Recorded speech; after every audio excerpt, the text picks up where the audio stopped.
আসসালামু আলাইকুম বন্ধুরা আজকের এই ভিডিওটিতে আমরা বলবো যে সর্বশেষ যে ব্যক্তি জান্নাতে যাবে এবং তার সাথে ঠিক কি কি করা হবে সেই সম্পর্কে একটি সত্য ঘটনা, যা শুনে আপনার মন ছুঁয়ে যাবে ইনশাল্লাহ। তাই চলুন আজকের এই ভিডিওটি শুরু করা যাক।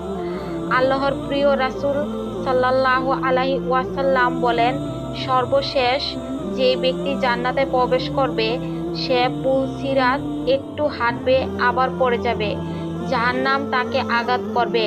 এভাবে সে পুল সিরাত পুরোটা অতিক্রম করবে এবং বলবে, ওই সত্তা কত মহান, যিনি আমাকে এই বিপদ থেকে মুক্তি দিয়েছেন। তৎপর সে বিশাল এক গাছের সামনে আসবে। সে বলবে, হে আল্লাহ, আমাকে এই গাছের কাছে নিয়ে যান, যাতে আমি তার ছায়ায় আশ্রয় নিতে পারি এবং পানি পান করতে পারি। তখন মহান আল্লাহ তাআলা বলবেন, হে আদমের সন্তান, আমি তোমাকে এটা দিলে তুমি আবার অন্য কিছু চাইবে। তখন সে বলবে, হে আল্লাহ, এমন হবে না। এ কথা বলে আল্লাহর সঙ্গে সে অঙ্গীকার করবে যে এরপর সে আর কিছু চাইবে না। তৎপর আল্লাহ তাআলা তাকে গাছের কাছে নিয়ে যাবেন। তখন সে গাছের ছায়ায় দাঁড়াবে এবং পানি পান করবে, কিন্তু কিছুক্ষণ পর সে আগের চেয়ে আরো সুন্দর একটি গাছ দেখতে পাবে। তখন সে বলবে, হে আল্লাহ, আমাকে ওই গাছের কাছে নিয়ে যান, যাতে আমি এর ছায়ায় আশ্রয় নিতে পারি এবং পানি পান করতে পারি। তখন আল্লাহ তাআলা বলবেন, হে আদমের সন্তান, তুমি কি আমার সাথে ওয়াদা করোনি যে এরপর থেকে আবার আর কিছু চাইবে না? তৎপর আল্লাহ তাআলা বলবেন, তোমাকে ওই গাছের কাছে নিয়ে গেলে আবার অন্য কিছু চাইবে, কিন্তু সে আর কিছু চাইবে না বলে আল্লাহর সঙ্গে অঙ্গীকার করবে। তখন আল্লাহ তাকে সেই গাছের নিকট পৌঁছে দেবেন। কিছুক্ষণ পর সে জান্নাতের দরজার কাছে আগে দুটি গাছের চেয়ে আরো সুন্দর একটি গাছ দেখতে পাবে। তখন সে বলবে, হে আল্লাহ, আমাকে এই গাছের কাছে নিয়ে যান, যাতে আমি এর ছায়ায় আশ্রয় নিতে পারি এবং পানি পান করতে পারি।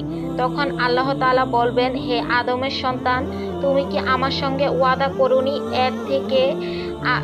এরপর থেকে আমার কাছে আর কিছু চাইবে না? সে বলবে, হ্যাঁ, হে রব, এটাই শেষ, এরপর আর কিছু চাইবো না। এই বলে আল্লাহর সঙ্গে সে অঙ্গীকার করবে।